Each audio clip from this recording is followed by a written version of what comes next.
Good morning everyone and welcome to the virtual meeting of Perth and Kinross Council of the 21st of April 2021. A warm welcome to all councillors here this morning and to those watching online at home. We have apologies from Councillor Malloy, Provost Malloy and Councillor Harry Coates. There will be a comfort break during the morning meeting if it is required, but depends how speedily we can get through the business of this morning. Before we start the business of the day, I think it would be appropriate if we undertake a minute's silence to mark the passing of Prince Philip, the Duke of Edinburgh. So we will have 1 minute silence.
Sorry, I now ask Danny Williams to take a roll call attendance. So Danny, please confirm their attendance once their name has been announced, so this is clear in the recording of the meeting and also can be recorded for the minute. Danny. Yes, thank you, Deputy Provost, and good morning, everyone. When I call your name, if you can let me know basically whether you're here. So, Councillor Hearn. Present. Councillor Bailey. Present. Deputy Provost, we've heard from yourself. So, Councillor Barnacle. Present. Councillor Liz Barrett. Present. Councillor Peter Barrett. Present. Councillor Braun. Present. Councillor Brock. Present. Councillor Audrey Coates. Present. Councillor Donaldson. Present. Councillor Drysdale. Present. Councillor Duff. Present. Councillor Forbes. Present. Councillor Gray. Present. Councillor Illingworth. Present. Councillor James. Present. Councillor Jarvis. I'm here. Councillor Lang. Present. Councillor Lyle. Present. Councillor Massey. Present. Councillor McCall. Present. Councillor McCall. Present. Councillor McDade. Present. Councillor McEwen. Present. Councillor Parrott. Present. Councillor Pulver. Present. Councillor Purvis. Present. Councillor Rebeck. Present. Councillor Reid. Present. Councillor Sarwar. Present. Councillor Shiers. Present. Excuse me, sorry. Councillor Simpson. Present. Councillor Smith. Present. Councillor Stewart. Yes. Thank you. Councillor Robertson. Present. Councillor Waters. Present. Councillor Williamson. Present. Thank you. And Councillor Wilson. Present. So with apologies from Provost Malloy and Councillor Harry Coates, that should be everyone present, Deputy Provost. Thank you very much. Can I ask if members have any declarations of interest in the business of the day? If so, please put DI in the chat box. No, I don't see anyone for declaration of interest. Now we move on to the minute of the minutes. So we have the minute of the special meeting of Perth and Kinross Council of the 10th of March for approval. Is this approved? Agreed. And we have the minute of the meeting of Perth and Kinross Council of the 31st of March. Agreed. Now, I think there is actually a slight error in the meeting of the 31st of March. Councillor Frank Smith has been omitted from the meeting. So with that amendment, we will add Councillor Smith, because we're all well aware that Councillor Smith attended that meeting. So with that amendment, we agree the meeting. Agreed. Yep. Okay, we now move on to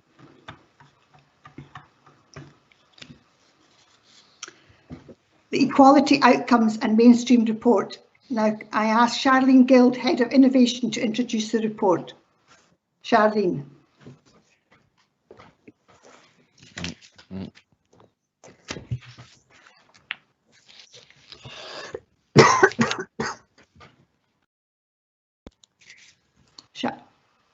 Charlene, are you there?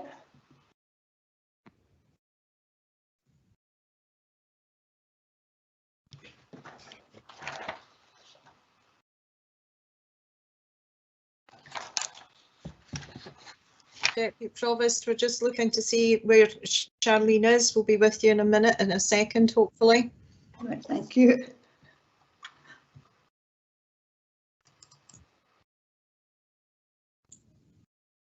Charlene's with us now. Thank you. Morning, Charlene. Good morning. Apologies, I couldn't get into the meeting there.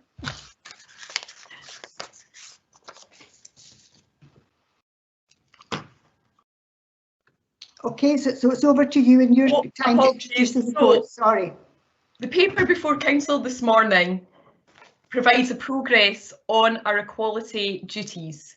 We believe that equality is at the heart of what we do, and this report contains our 16 new equality outcomes, which should continue to demonstrate that this is the case by meeting the following 4 aims: that Perth and Kinross is a safe, welcoming and accessible area, that Perth and Kinross visibly celebrates equality and diversity, Perth and Kinross Council will keep our community informed and engage with them about our services, opportunities and support available to them, and finally that Perth and Kinross Council will increase people's awareness of equality and diversity issues.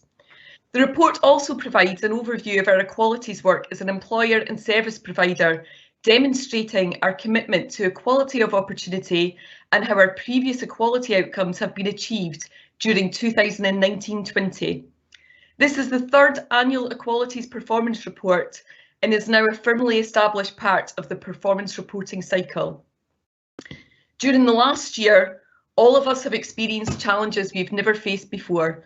For many of our local communities from equality protected groups, these challenges have been particularly difficult, and our work to continue to support these groups as we enter into a recovery and renewal period will be helped considerably by having these new outcomes in place. Thank you.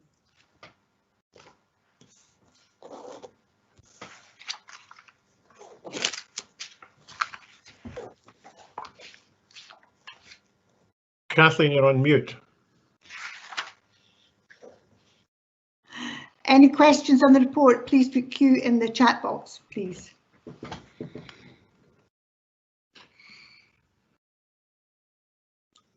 Councillor Stewart. Thank you, Deputy Provost. I think I have just 2 questions.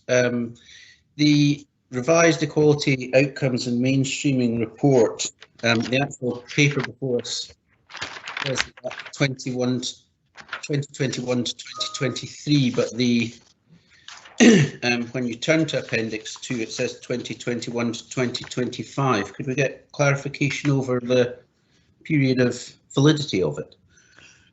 So, Councillor Stewart, the validity of the dates is that we are required by legislation to set a 4-year period for our outcomes and aims and equalities, but we also have to provide an update report every 2 years.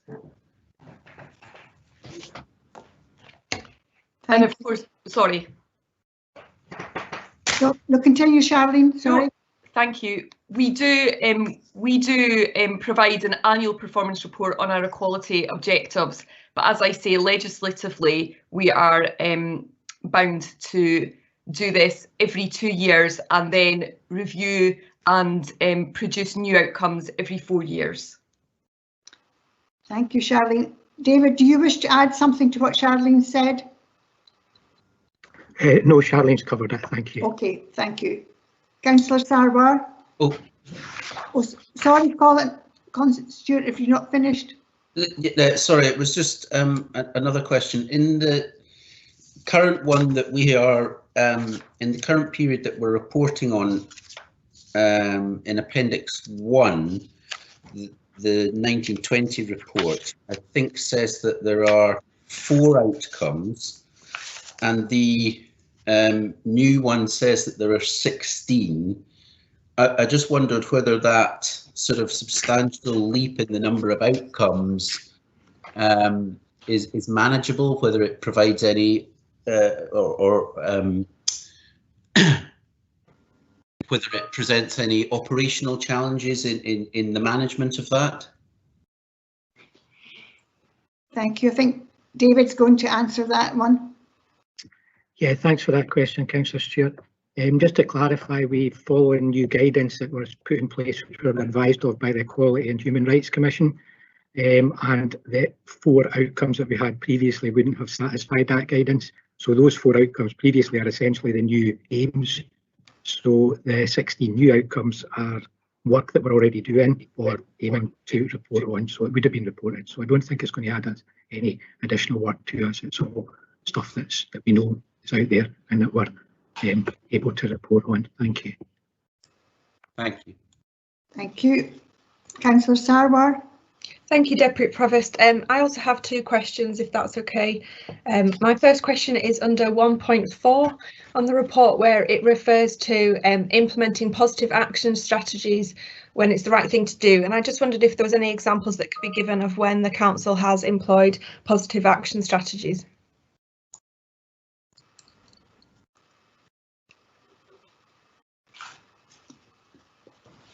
So Charlene or David, who's going to answer this one? I'm just wondering if I could pass that over to David, if he has any information on that.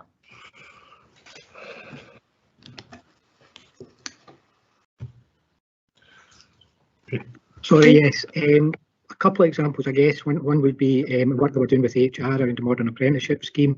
We have looked to promote employment opportunities for young people to different equality protected groups to encourage applications from those groups.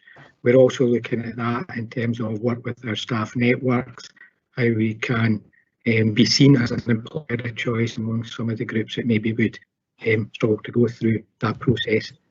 So yeah, I think Pat's here from HR, who's maybe got a bit more detail to add to that. Thank you. I think Pat Nicholl's going to add something to that answer. I just wanted to add that the work that we've done around promoting men into childcare, where we've set up a programme to support men in our communities, join a programme in collaboration with Perth College to encourage men to gain a qualification that would then help them onto a journey into gaining employment with working with young children.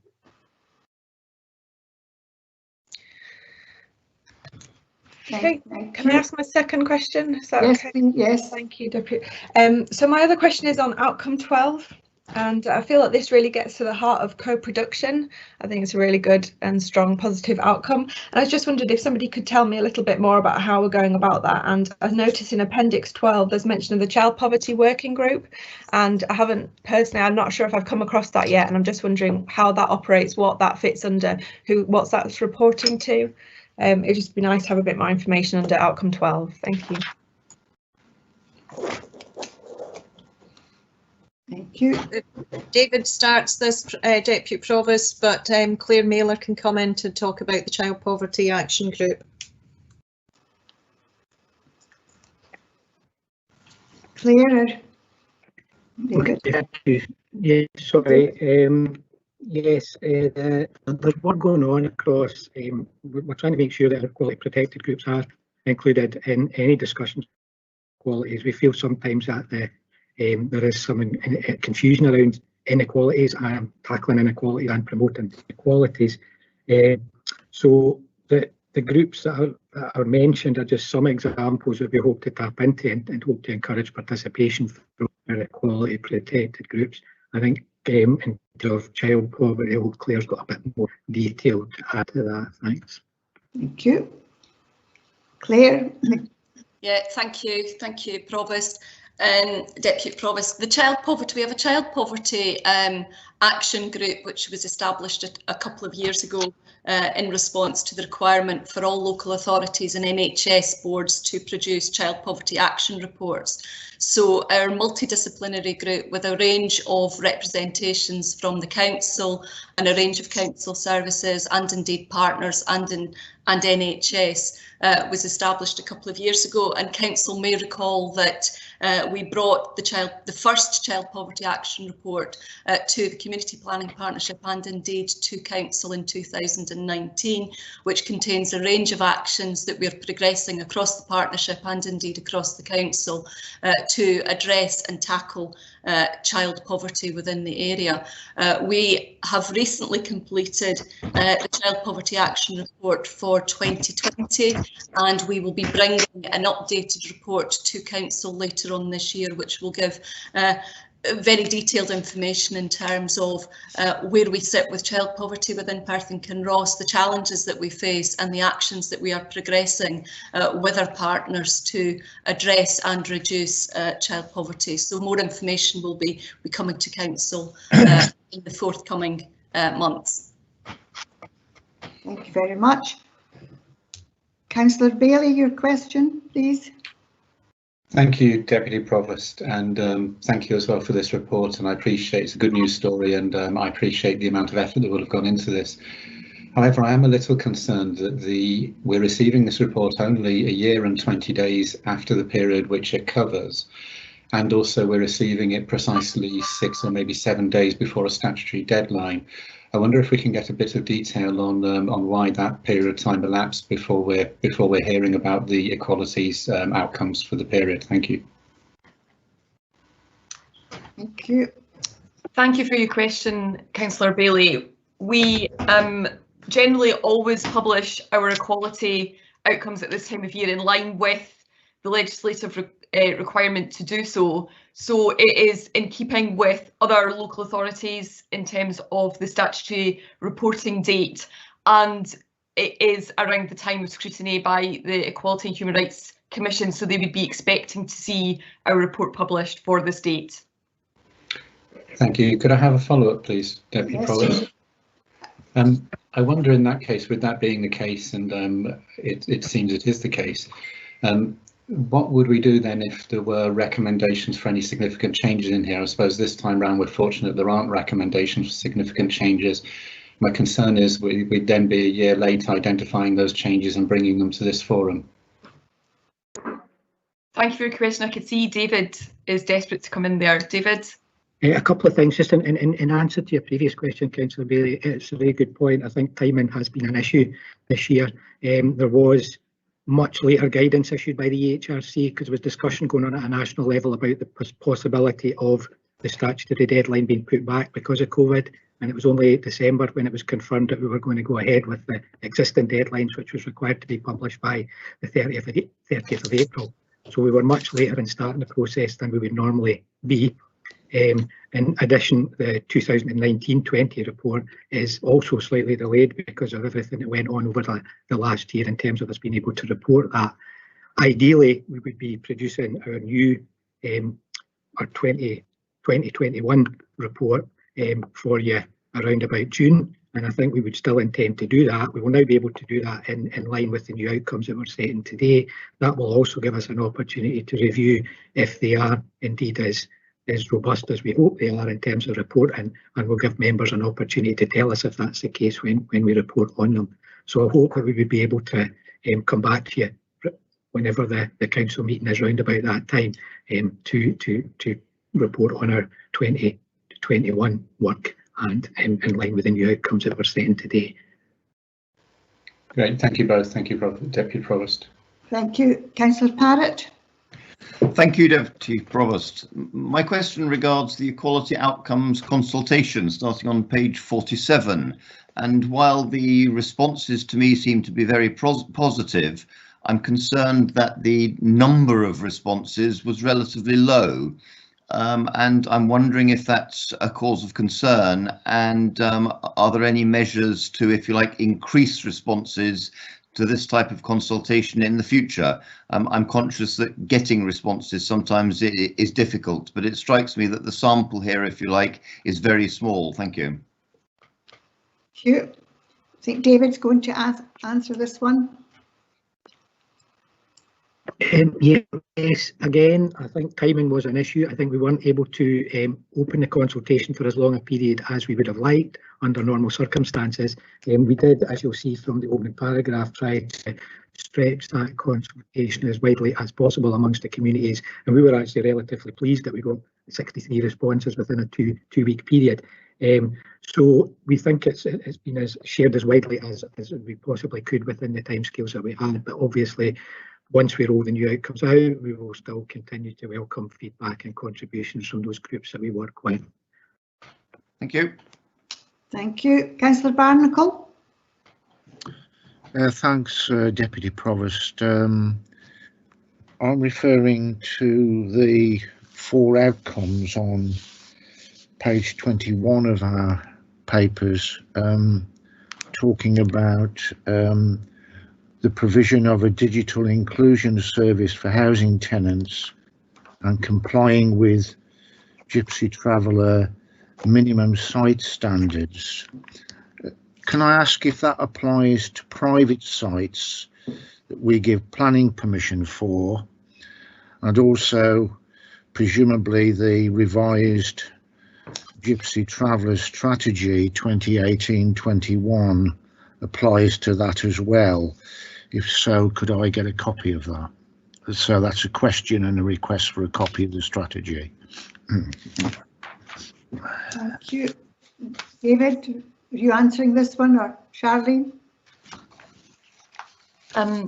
Deputy Provost, I think Claire Miller may be able to answer this in terms of the housing tenants. Yes, I can respond. Thank you, Charlene. Certainly in terms of the minimum site standards for our council-owned sites at Bobbin Mill and indeed Double Dykes, I can advise committee that both sites meet or exceed the set out site standards, and we're currently liaising with residents on both sites, rounding about a range of improvements to the sites in terms of access to services. We've got a number of improvements that we're progressing with them. In relation to the digital inclusion activity, we have a range of digital inclusion work that's underway. We've got a digital inclusion officer that we've had on a long-standing basis within the housing service, and certainly his role and his workload has obviously significantly increased through COVID, has very much been engaging with many of our tenants who are finding hard to access services through sort of digital inclusion activities. So lots of sort of training, the provision of tablets or indeed devices where necessary to ensure sort of wide access to services. I'll come back to you with a more detailed response in relation to the site standards for private sites. So I will speak with my colleagues and get back to you on that particular question. And of course, in terms of the Gypsy Traveller strategy, we will circulate that. We can pass that on to you, which gives an overview of progress and actions. I don't know if David wants to come in with any more detail on any of those points. David, have you anything you wish to add? No, I think that's covered that. Thank you, Claire. Thank you. Councillor McCall.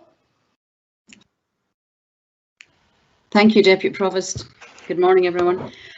My question is, sorry, that previous answer was a bit quicker than I thought. My question really is on page 28 of our pack. I'm just going to pull it up here so I can see it. And it's in relation to the bottom paragraph of that section. It said current care group strategies for mental health and wellbeing, physical disabilities and sensory impairment, carers, older people and learning disabilities are in the process of developing into commissioning. That's quite a lot of various care groups, and I'm just curious to know if we can get some sort of verbal update as to what the progress plans are for each of these groups and when we might see them actually being developed and completed. Thank you. Would like to answer this one? Deputy Provost, if I may. Yes, please. Good morning, councillors, and thank you, Councillor McCall, for the question.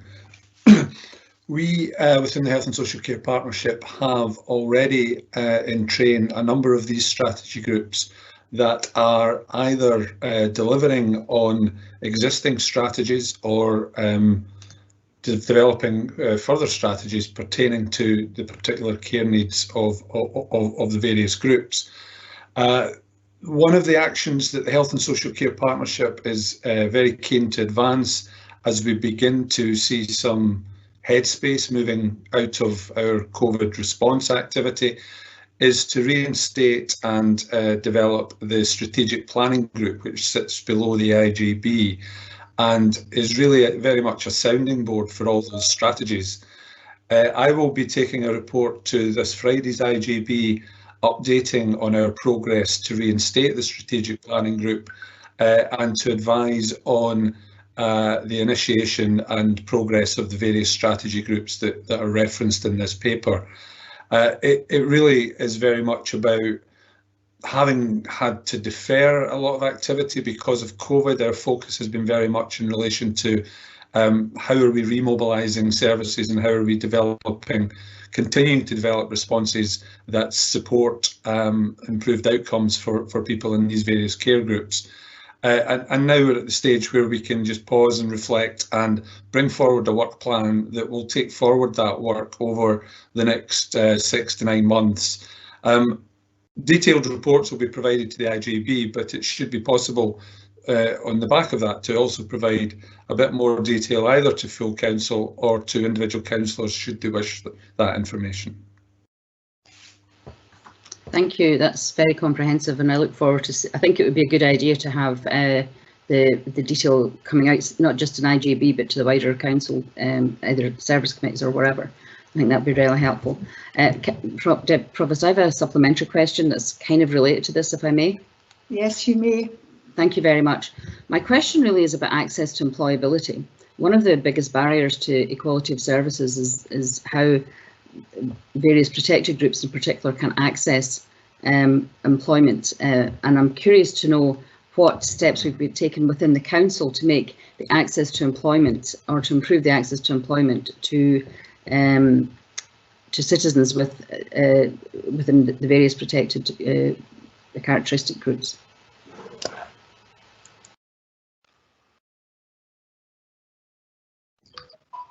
Deputy Provost, I would ask Pat Nicholl if Pat could come in. Yes, please. Thank you very much, Councillor. Yes, we have been developing tools and working with equality groups that David referred to earlier in terms of how we can support individuals within various within these groups to access employment. So thinking about providing them with tools to help apply for roles and interviews, tools, tips around interview skills to apply for vacancies. We're also working with our services at the moment in terms of thinking about opportunities for young people, our modern apprenticeship programme and the investment in that, and as well as foundation and graduate apprentices, professional trainees, so how we can support the young people in our communities to gain employment. And we also work with other partners in terms of our local communities and supporting them with apprenticeships. Thank you. Deputy Provost, if I may, I'm not sure, maybe I wasn't very clear about the way I stated my question. What I'm really wondering is what has Perth and Kinross Council done specifically to ensure not only can people apply for employment but also access that employment in terms of the measures we're putting in place to make us as an employer a welcoming employer to people with a variety of issues. For example, someone with sensory disability, with a sensory impairment, how can they apply for a job and what facilities are in place in our council to enable them to actually fulfil the job as it's described and advertised? Apologies for not answering your question. That's okay, Pat, maybe it wasn't very clear, that's fine. So as an employer, we have a guaranteed job interview scheme, which we are a member of, and being member of that is that we will guarantee any individual who has a disability and can evidence that they have the essential skills required for the role, a guaranteed interview for any position they apply for within the council. Within our modern apprenticeship programme, we also have very close links with some local agencies such as Perth Autism Support, Autism Initiatives, Bernardo's, etc., to support those furthest from the workforce and to try and support them into employment. I hope that answers your question. Thank you, Pat. I think Karen Donaldson would like to come in at this stage. Karen. Thank you. The other step that we take is within, in addition to the job guarantee for those who meet the essential criteria, we always offer within our interview letters the opportunity for individuals to ask for whatever support they require to enable them to participate fully within the recruitment process. We use discussions at interview and beyond to establish what adjustments can be made to roles to enable somebody to participate fully in the role, and we undertake various adjustments to enable any barriers to be removed for individuals to join the workforce. Equally, when we have employees who in the area of ill health and who become disabled during employment, we will take all reasonable steps to ensure that they can retain employment and look at either adjustments to the role or moving individuals across the workforce as well, and that enables them to sustain work with Perth and Kinross Council. Thank you. Thank you. Jackie Pepper and Sheena Devlin would both like to come and I think add a bit more at this stage. Thank you. Jackie. Thank you very much, Deputy Provost. It might be helpful just to give you some specific examples, Councillor McCall, in relation to care experienced young people, because in demonstrating the measures that Pat and Karen have outlined in practice, because we have a number of young people who have gained employment through the guaranteed interview scheme who've got care experience, and are employed throughout the council and then go on to either permanent positions or choose to leave and go on to further and higher education. So I think we can demonstrate that easy access into an interview and support through the process and gainful employment with the council is providing our care experienced young people with valuable experience employment opportunities.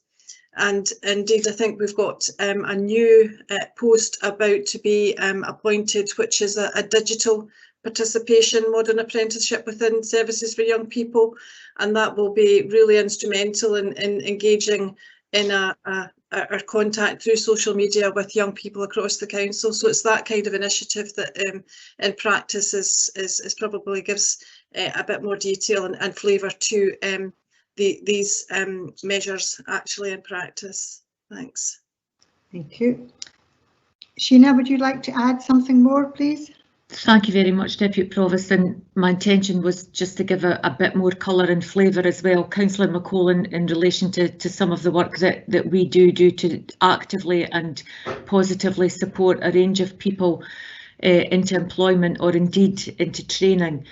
And we do that in a number of ways. Pat has already mentioned the support, for example, from Perth Autism support, which assists a number of young people with applications, with interview support, that kind of thing. And also Skills Development Scotland have staff that are associated with each of our secondary schools, and they provide very targeted and specific support for those people who need it, who are trying to access training or employment opportunities as well.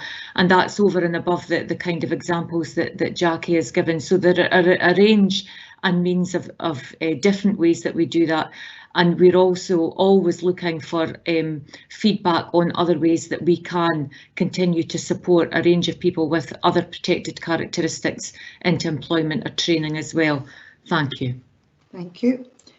Pat, I think you want to come back to add something more? Thank you. I thought it might be useful just to add another example, Councillor Cole. So as part of our occupational health provision within the council, people who have identified some learning difficulties, particularly around dyslexia, we have provision whereby we can arrange for assessments and additional tools to be provided to individuals to support them in their employment. And a very specific example of that is some of our young people who come to us. It can be quite quickly identified that they are having challenges around learning difficulties and dyslexia, and we can provide them with the tools such as tablets, etc., that are really helpful in terms of them completing their qualification with us, which leads to them having a positive experience and going on to a positive destination, and in cases continued employment with the council. Thank you. Thank you, everyone. Thank you very much. Thank you all very much for the very comprehensive answers to Councillor McCall's questions. I'm sure we've all been reassured about equalities and people with disabilities in the council. Thank you all. Councillor Rebecca. Thanks, Deputy Provost. Just a quick question about show racism, the red card, please. I know Mr McPhee's been instrumental in the work that's been done locally. You know, St Johnstone have been fantastic with local football clubs and local primary schools in particular, although there's been other players involved. And I think it's worth noting that Scottish football at its highest levels probably does have a more diverse nature in terms of race than Scottish society in generally. And if we can replicate that at a grassroots level, it's only to be welcomed. And I'm just wondering where we are, and it touches a little bit in the report about where we are with the show the racism, the red card thing. And I just wonder if Mr McPhee maybe has any further detail he can enlighten us on. Thank you. Yes, certainly. Thanks for the question, Councillor Rebecca. The Show Racism the Red Card programme has, as you've kind of alluded to, their work for many years with our schools. We've got the longest running partnership with Show Racism the Red Card than any other local authority in Scotland, and we're very proud of that fact. Under normal circumstances, that programme is delivered by Saints Community Trust staff within our primary schools. delivering training that has been provided to them by Show Racism Red Card directly. That training evolves and is kept up to date around key issues as they're relevant. It's not just the same thing to get every year, it's topical as to what the main sort of subjects are, and it can be adapted to particular issues at a local level if required. At the moment, because of the situation in schools, it's on hold. It has been on hold until schools are back under a safe for visiting people going into schools to deliver that. There was a couple of pilots done pre-Christmas just doing it virtually, and that worked quite well. Not ideal, but it did work quite well. So Saints are ready to go, and I've got the materials ready to go, and it's just a matter of arranging that with the schools when it's safe to do so in a format that's acceptable to the schools, whether that's virtual or whether that's back in classrooms. So it's funded. It will continue to, the money's carried forward within the Saints and the Community Service Level Agreement. So it's there and it's ready to go. It's just on hold because of the COVID situation within schools over the past year. That's good news, Mr. McPhee. Thanks very much. You and your team should be proud of the work that you're doing as well. So thank you. Thank you. Councillor Liz Barrett. Thank you, Deputy Provost. Looking at section 2.6, Equality Aim 1 and Equality Outcome 1, I wanted to ask if there are additional actions being considered to reduce what some people may regard as low-level violence against women and girls. Fear of harassment and the distress this causes can present barriers to participation in activities for women, and I just wondered if that's now being recognised more widely. Thank you.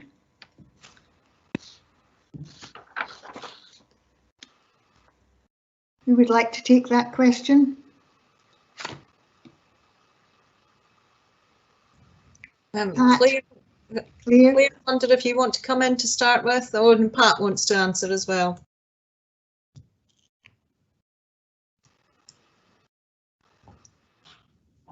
Thank you, Deputy Provost. Yes, and Jackie Pepper may wish also to provide a little bit more detail. We obviously have got well-established partnership through the Violence Against Women Partnership, and there are a wide range of positive actions through the community planning partners who sit within the Violence Against Women Partnership, that they are progressing in terms of a range of supports and preventative measures, absolutely to support women who are experiencing domestic abuse. I don't know, Pat, if you want to add more detail in terms of the specifics of the question. I just wanted to add that as a council, for our staff, we have been working with Close the Gap around gender-based violence and what support we can provide within our workplace. And we did hold an event pre-COVID to raise awareness within the council, and it's work that we will continue to look at and investigate, so that we can be a supportive employer in those situations. Thank you. Can I follow up? Yes, it was a follow-up. Yes. It was really, I wasn't really thinking so much in terms of domestic abuse as generally harassment and, as I say, what might be regarded as low-level violence, whether there's more recognition of that and how it affects women and girls all the time.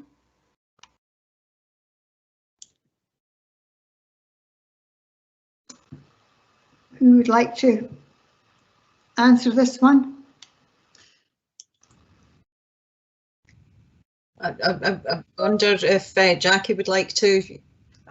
Yeah, thanks very much, Councillor Parrott. I think one of the areas I think that might be of interest to you is the work that RASAC is doing within schools, which is about focusing on healthy relationships and recognising unhealthy relationships and how to manage that. So I think it's about that early opportunities to engage with young people around healthy behaviour and respectful behaviour, and opportunities, particularly in our secondary schools, for young people to learn from that, and to continue to reinforce that throughout all of our contacts with young people as they move on from school into contact with youth services. So I think that would be an example of how we're engaging with young people about healthy relationships. Thank you. Thank you. Councillor Ahern. Thank you very much, Deputy Provost. My question follows on from Councillor Parrott's with regards to the consultation process, and I just wonder in future, I see that these were placed on the consultation hub as well as the equality governance groups, but I wonder in the future how you plan to include responses, for example, from those with language barriers, digital access barriers and learning disability barriers, of which this report is probably directly related.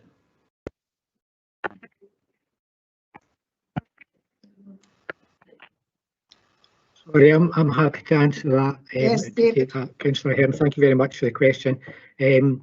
Yeah, this year we made it available in British Sign Language. We provided it in an easy read version as well. Unfortunately, neither of those routes solicited any direct responses to the consultation. We intend certainly to produce the outcomes themselves in a similar format and share those. And equally, we could work closely with PCAFs and other community groups who are working directly with those whose English isn't a first language to see if they feel a format would be useful for them as well.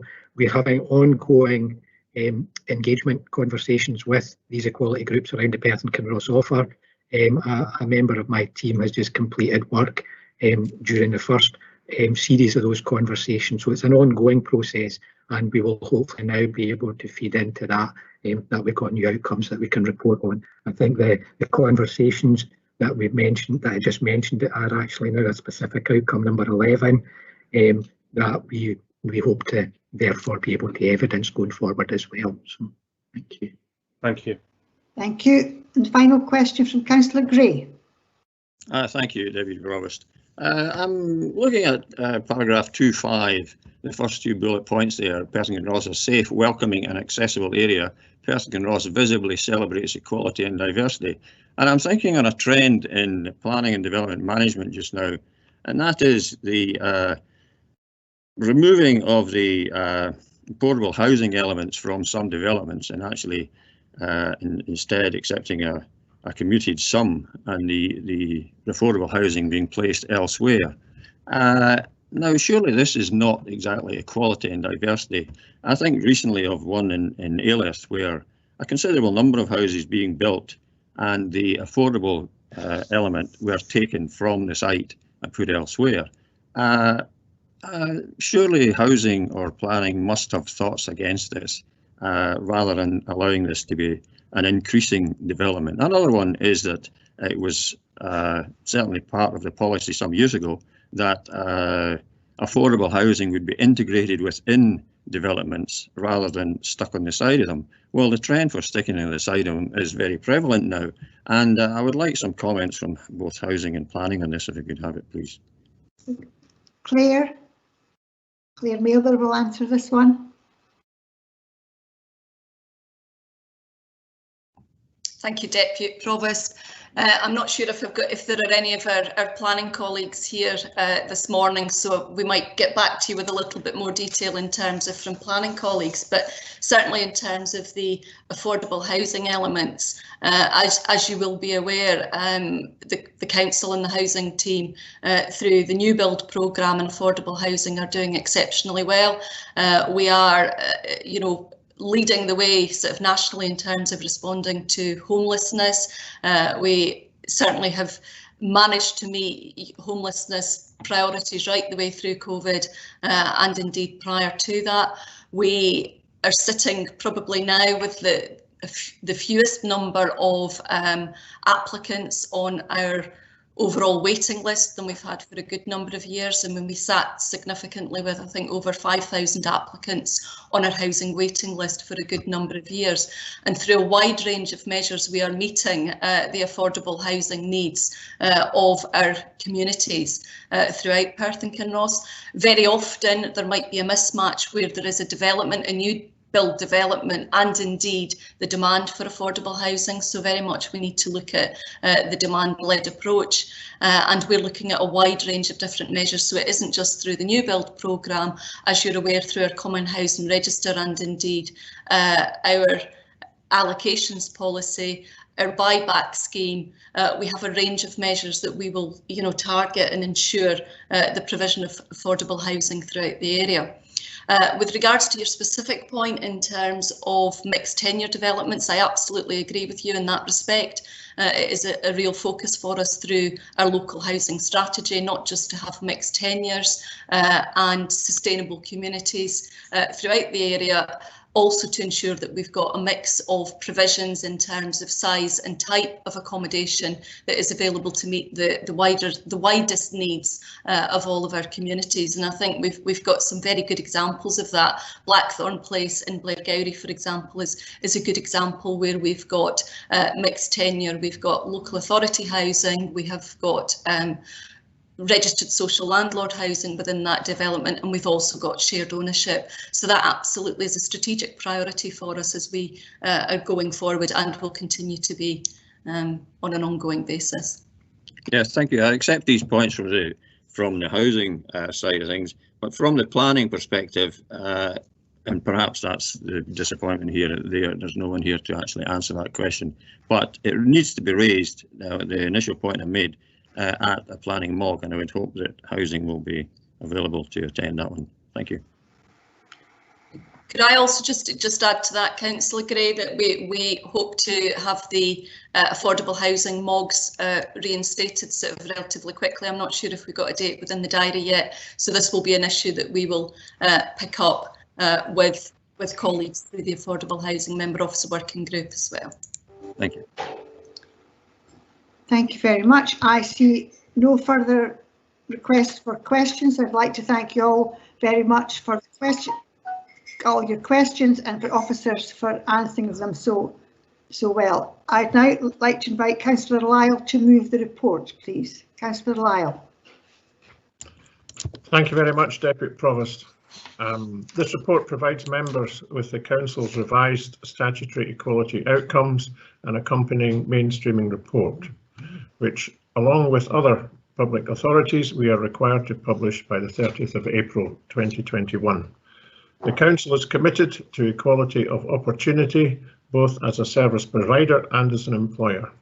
We value the diversity of all communities in this area and work towards providing services that are inclusive and accessible.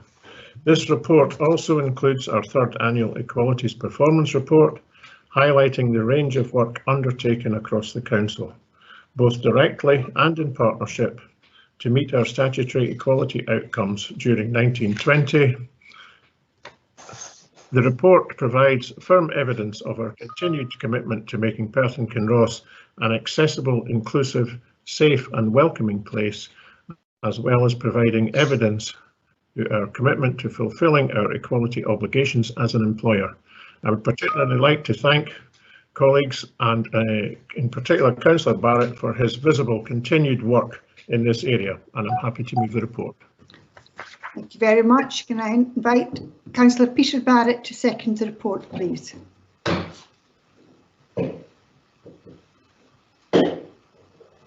Can you hear me, Deputy Provost? Yes, I can. Thank you. Sorry, I was getting a confusing message about unmuting my mic when I thought I already had. I'm very grateful to the comments of the Leader of the Council. I think that this is a good time to bring this report to Council and have the spotlight focused directly on issues of equalities and inequalities without competition for prominence amongst other important Council agenda items. And I am very grateful to all members for their keen interest and scrutiny today, which I think reflects a sense across the whole of the country that hate crime, misogyny, violence against women, racism, anti-Semitism, Islamophobia and discrimination require us all to unite to stand together in solidarity with all minorities, our Black, Asian and minority ethnic communities and all equalities protected groups, and stand up for human rights and fairness and equality. The issues of violence against women in the wake of the death of Sarah Everard in London, the structural and institutional racism confronted by the Black Lives Matter movement demand action and not denial. People's lived experiences matter. COVID has highlighted the inequalities that exist in our society, disproportionately impacting on different groups, increased violence against women and rising domestic abuse during COVID, BAME communities dying in disproportionately greater numbers, becoming severely ill in greater numbers, and in losing their jobs are twice as likely to be unemployed. And these are some of the challenges, the real challenges that we face and must address in our recovery. In this context, our local equalities work is a source of personal pride to me. It's something I've said before and I'm happy to reiterate it again today. And this report gives us an extensive overview of our activity across all council services, as well as our planned outcomes for future. In particular, I'd like to specifically mention some key areas of activity reported in this last difficult year. Almost 1,200 of our young people attended Show Races and the Red Card workshops in primary schools as we continue the longest running Scottish local authority partnership with Show Races and the Red Card. We've been able to draw upon their experience and expertise in response to issues of racism against Gypsy travellers. Our work with unaccompanied asylum-seeking young people received positive feedback and was identified as an area of good practice by the Home Office. But as a country, we're now faced with a UK government consulting on a hugely more hostile policy towards refugees and immigration, particularly with regard to unaccompanied asylum-seeking children and reunification of families. Events such as the Chinese New Year and Perthshire Pride attracted large audiences and participation in our city centre, and we continue to publicly mark and celebrate a wide and inclusive calendar of diversity events and dates, with the report highlighting Holocaust Memorial Day and the lighting up of Perth Bridge to mark Gypsy Roma History Month, Eid and International Day Against Homophobia, Biphobia and Transphobia, just to mention a few. Our Provost public support for women and against violence against women and girls and his leadership of our local Reclaim the Nights marches is something that gives me great pride. Our Gypsy Traveller strategy and our negotiated stopping approach to encampment still sees us in the vanguard of improving the lives of Scotland's Gypsy travellers despite delays caused by COVID. It hasn't been easy, but it is making a difference in changing the narrative locally. I have said previously that we need to grasp the nettle and deliver permanent sites for people shifting through our area. We cannot suddenly put out the welcome mat and create French-style airs and stopping places for some people in caravans and motorhomes and fail to do so for Gypsy travellers. I'm pleased that we have continued engagement through the pandemic with our equalities communities and that virtual meetings of the Equality Strategic Forum and the Community Equalities Advisory Group have already started to identify priority areas for us going forward. Their input is crucial to our wellbeing recovery plan being fully inclusive, and I'm happy to second. Thank you. Thank you. I open up to questions and comments. Sorry, Councillor Barnacle, the first comment. Councillor Barnacle. Thanks, Deputy Provost.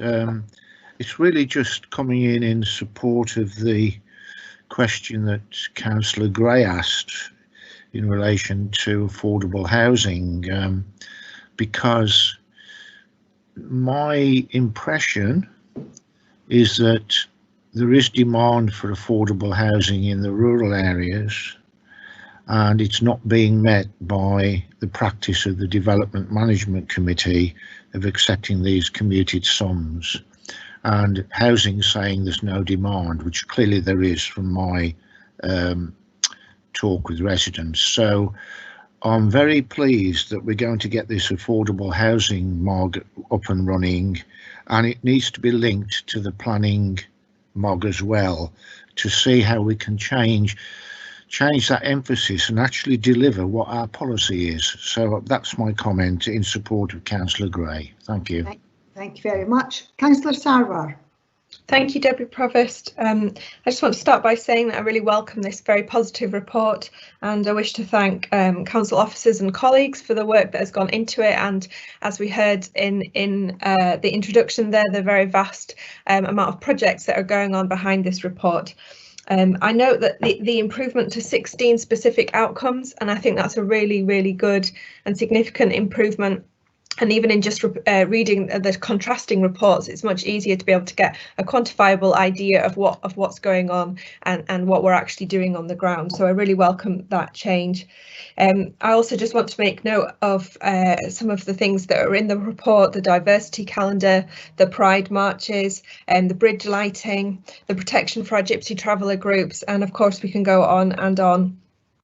I also just want to say how fortunate we are in Perth and Kinross with our third sector, and across Scotland we have such a strong third sector and campaigning groups. The Violence Against Women and Girls Partnership that's been mentioned, the work of RASAC and Women's Aid, and particularly I think about the tampon taxi and the work that's gone on during lockdown from PCAVs are all just excellent campaigns, and I really want to thank them for their work across the area.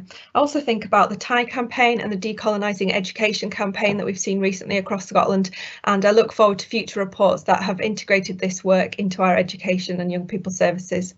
Thank you, Deputy Provost. Thank you very much. Councillor Lean.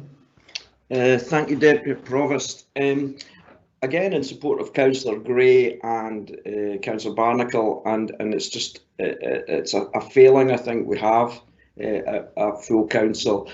I'll refer back to a question I asked myself at the last full council meeting, is that when the response, we can't expect officers to know the answers to all the questions, but we're not asking questions on our own behalf. So when officers go away and say, we'll get back to you offline, they only respond to the one person who's asked the question. They don't respond to everyone. I don't ask the question on behalf of myself, I ask it on behalf of residents and hopefully on behalf of other councillors from across the chamber. And I think we really have to look moving forward for a way for yourself or the Provost to bring back questions that haven't been answered in public but are only said by email to the person who asked the question at the next available committee or council meeting, and that they're part of the agenda, where if there's not a suitable officer there at the time, that one's brought along to answer the question the next time, and then there can be a supplementary and other people can respond to that answer, because sending an email to one person is not providing the scrutiny that we're trying to do. Thank you. I would hope you could consider that, Deputy Provost.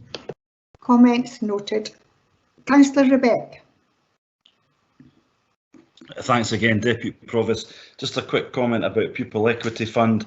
It's nearly £2 million again this year, and it's welcomed, but I think it's worth commending the head teachers and classroom assistants that make a very practical use of that money, and it does touch upon it in the report. It is making a difference. It is going some way towards closing the attainment gap, which, as we all know, is really stubborn. Until we eradicate poverty, we're never going to eradicate the poverty-related attainment gap entirely. But I think it is worthy of note, the work in Perth and Kinross that has been done around pupil equity funding. It is imaginative and it is making a difference. Thank you. Thank you very much. Councillor Wilson. Deputy Provost, thanks very much for the opportunity to comment briefly.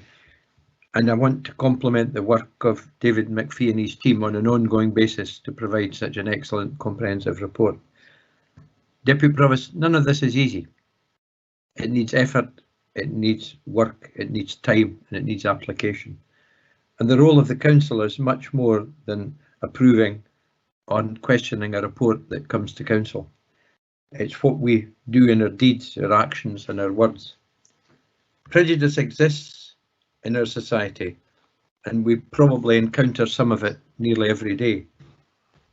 If we as elected members don't tackle it every day, we need to examine our own thoughts on that and our own consciousness, because it's something that we need to do in support of the work that our staff and our officers do day in and day out, whether it's in schools or in equality teams or in social work or whatever. And I think tackling prejudice is never easy, and sometimes we should just face it up. In fact, every time we just face it up and face the people who are expressing prejudice, sometimes expressed in a subtle way, that some person or person's actions don't fit in with the stereotype of the person who's expressing the prejudicial remark. And I think we should be on red alert all the time to make sure that we do that and show that we are showing other people, and to quote Peter Barrett, the red card, and that we don't accept. And we can also, Deputy Provost, do it within our own discussions between councillors and at council meetings as well, because I think that's something that's really important. So I totally support the report and welcome it. Thank you. Thank you very much. And the final report comment from Councillor Duff. Thank you, Deputy Provost. I welcome this very positive report, which highlights the extensive work being undertaken throughout Perth and Kinross to address inequalities and to deliver on our agreed equality outcomes. While I'm sure that we all recognise that there remains much work to do, I think we can all be comforted by what we've heard today and agree that this council treats its responsibilities in this area with an appropriately high priority. As the report states, Perth and Kinross Council is a leader for change in this area, and I would hope that other organisations will use this report to review their own response to tackling inequalities. Finally, Deputy Provost, I'd like to thank our officers, in particular David McPhee, for the report and for their answers to members' questions today. Thank you. Thank you. And the final comment from Councillor McCall. Councillor McCall. Thank you, Deputy Provost. I'd written comment, please, and forgot to press return, so it was a bit late coming up. I too would like to thank the officers and the council for this report, and I think the work that David McPhee and his team do is fantastic.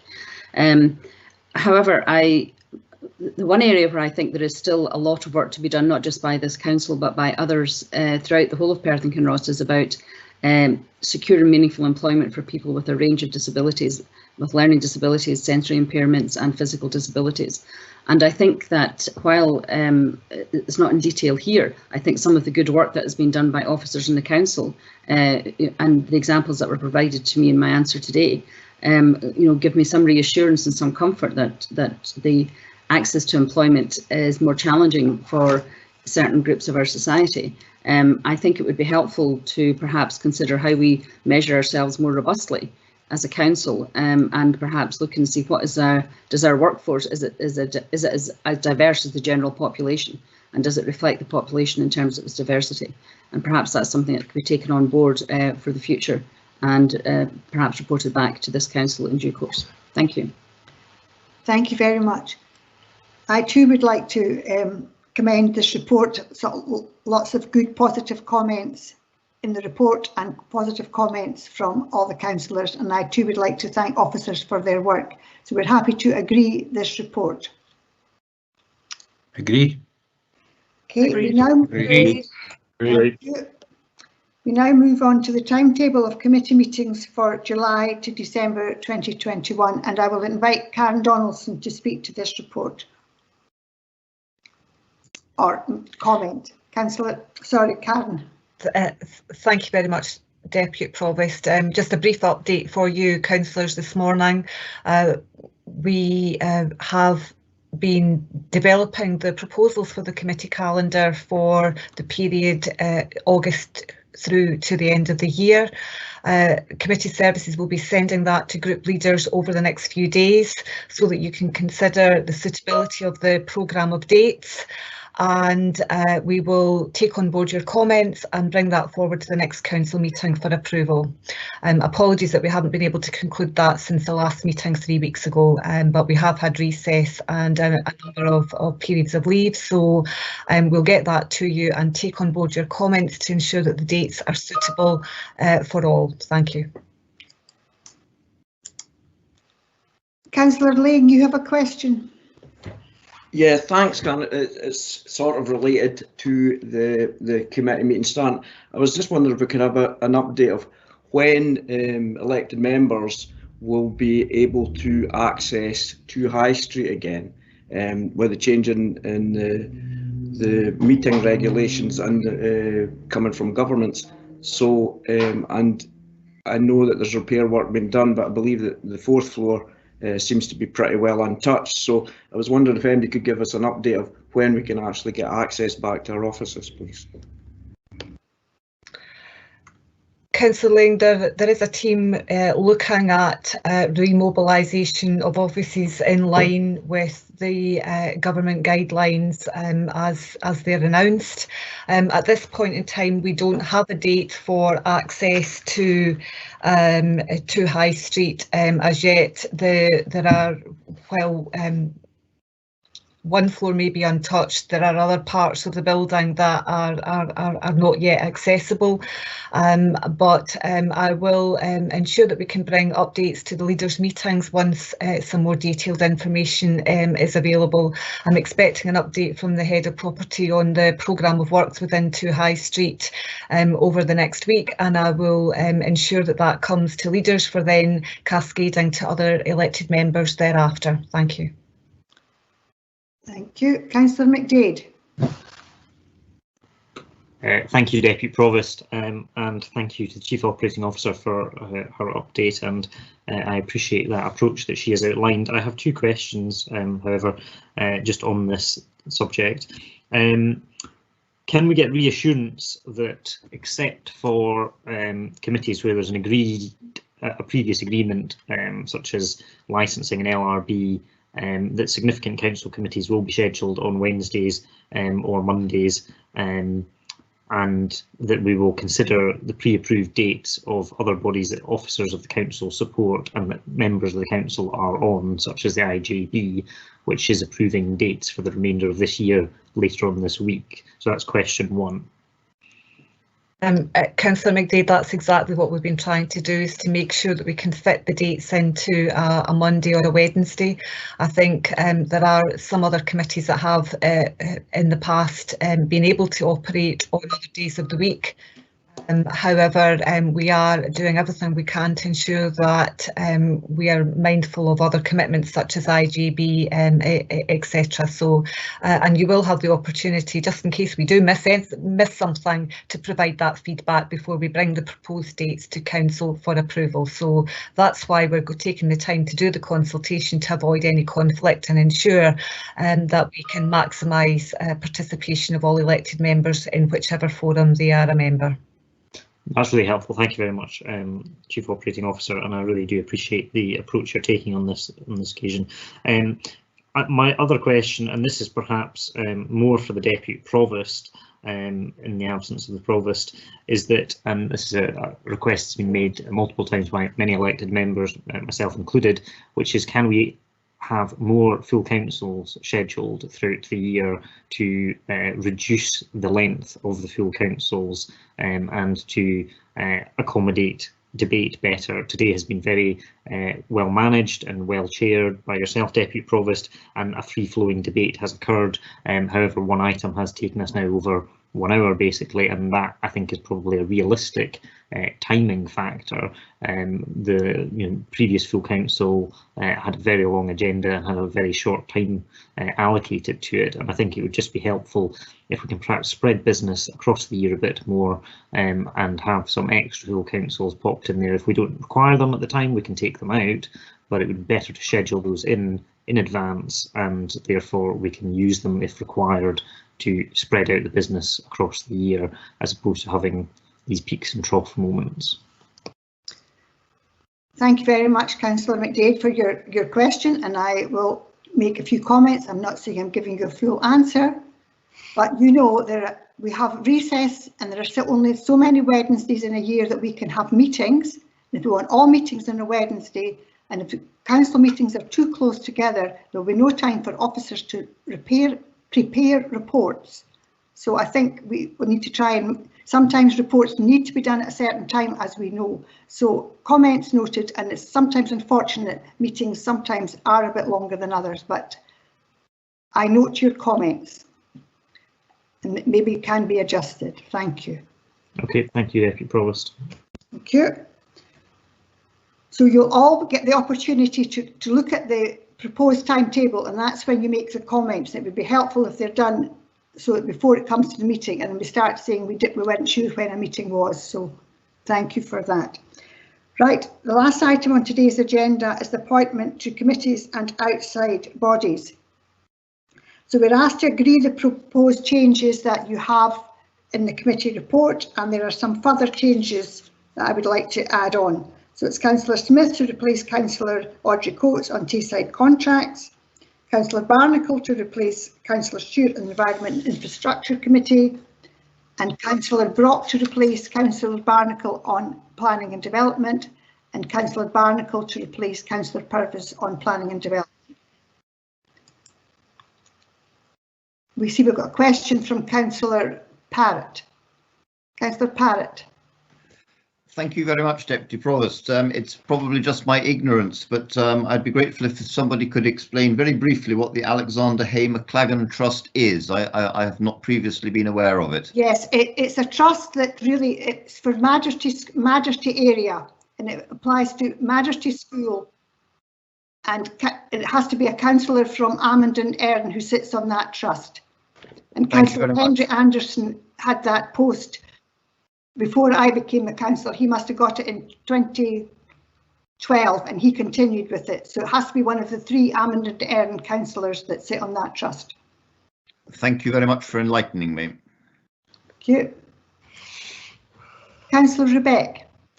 Thanks again, Deputy Provost. Just very briefly, and with your indulgence, just a comment on the committee timetable, very briefly, if that's okay. And I think it's worth noting that the very important equalities report, which we've had before us today, has had a wide engagement in terms of questions and comment, quite appropriately, from members across the council, and it's been good and it's been valuable and worthwhile.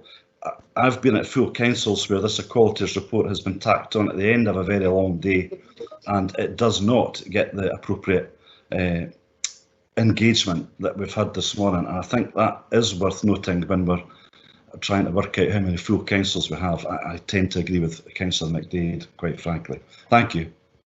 Councillor Barnacle, you have a point of order. Thanks, Deputy Provost. It may not be a point of order, but I didn't know how else to raise it under this question of appointments to outside bodies. And it's probably something that I should have raised before this meeting, but I'm on the Perth and Kinross Outdoor Access Forum, and my participation recently has been quite limited in that. And of course, I'm standing down in May 22 as a councillor. The AGM of this body is tomorrow, and I did wonder if there would be another councillor who is interested in this subject, who might be better considered as a replacement for me in the final period, 12 months going forward.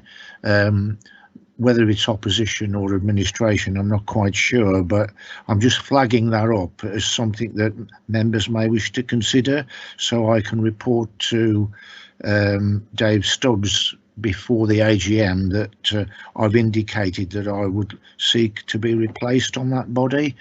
Maybe point of order wasn't the way of raising this, but I think I should raise it, if that's okay. Thank you, Councillor Barnacle. We don't normally make ad hoc appointments at a council meeting, so I think maybe this can go back to the environment convener, can maybe discuss it with you and we can take it forward that way, offline. Thank you. Is that Councillor Barnacle? Thank you. Councillor Lane. Yes, thanks, Deputy Provost. I don't know if there's conflict of interest or not, or if it's unusual that we have one councillor sitting on 2 of our 3 ALIO boards.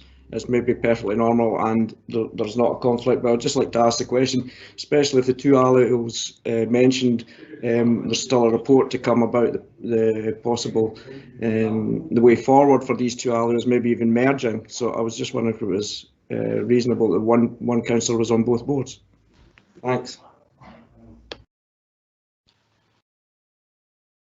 I think that'd be an answer. It might come offline. I don't know if anyone can answer that question, but I don't think so. Well, pardon me, I think Lisa or somebody will answer it. I'm happy Lisa will answer the question. I'm happy to answer, Deputy Provost. I don't see per se that there's a clear conflict of interest unless there was a particular issue in terms of other matters or other business that we were engaged in, and the appointments to external bodies are decisions that are made by councillors, by full council. So, you know, there's no per se conflict of interest. There's nothing that precludes you from sitting on more than one alio. Thank you. Okay. Thank you very much. So have these appointments all agreed? Agreed. Agreed. Well, thank you all very much for your attendance and your contribution to the meeting.